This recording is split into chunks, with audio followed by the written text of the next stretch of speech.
Hello! Welcome to my channel. Ngayon, ang ipapakita ko sa inyo kung paano mag-repair ng spray dyan for the tap room. Madalas, ang problema dito, nag-leak dito ang tubig o kaya dito. Pagka dito ang nag-leak, ibig sabihin, meron ng crack yan. Gaya ng pinalitan ko kanina, ito, may makikita kayong crack yan. So, yung spray niya, hindi maganda. So, kailangan palitan ng bago. So, di okay naman dito. Pagka dito naman ang lumalabas, ang tubig, may problema naman yung kanyang bib o what, yung o-ring. Yung o-ring niya, sira na. So, hindi na maganda yung kwan. Ang pagkalas dito, ang unang kalasin, ilagay ng lambini. Ito, dito, saka ito, paikutin. So, since ito maluwag na, pagka mahigpit, hindi ninyo magagalaw ito. So, yan, kalas na natin. Pero makakalas dito, pati yung isa napakalas na. Pero hindi dapat ito. So,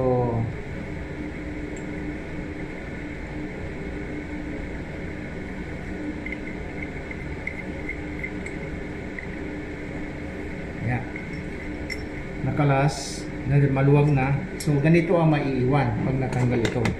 Ngayon, paano ito i-disassemble? I-disassemble to, maglagay ka uli ng lambini dito.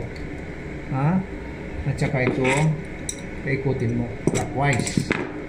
Ito, maluwag na rin, na pinalawag natin na kanina. 4D mo lang, So, mag-clip kayo dyan dito. So, counterclockwise siya. Yan.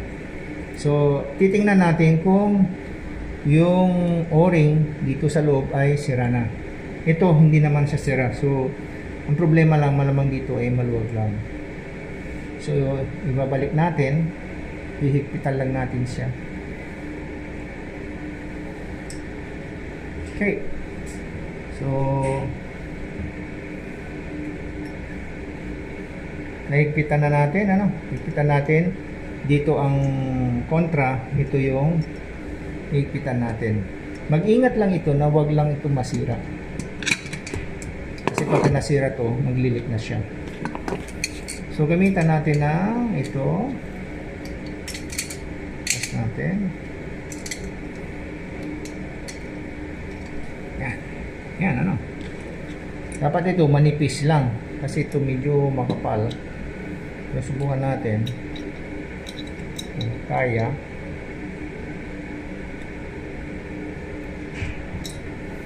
O ang hindi kaya.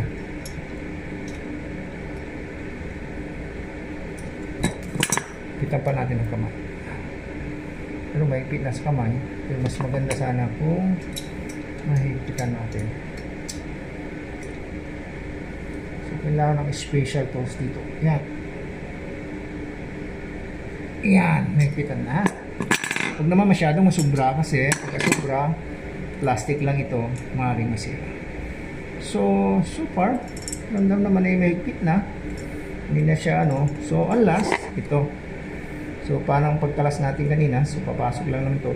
Ito, kung sira din itong o-ring na ito, maglilik din yan. So, tingnan natin kung hindi siya maglilik. Kung maglilik pa, yan ang isusunod natin na palitan. Then, higpitan ng hand grip. Yan. Tapos, para higpitan ng konti. Higpitan natin yan. Tapos, yan. Huwag masyadong mahigpit. Kasi pagka, gaya na sinabi ko, pagka sobrang higpit, ay masisira din. Okay. Papakita ko sa inyo anong gamit nito.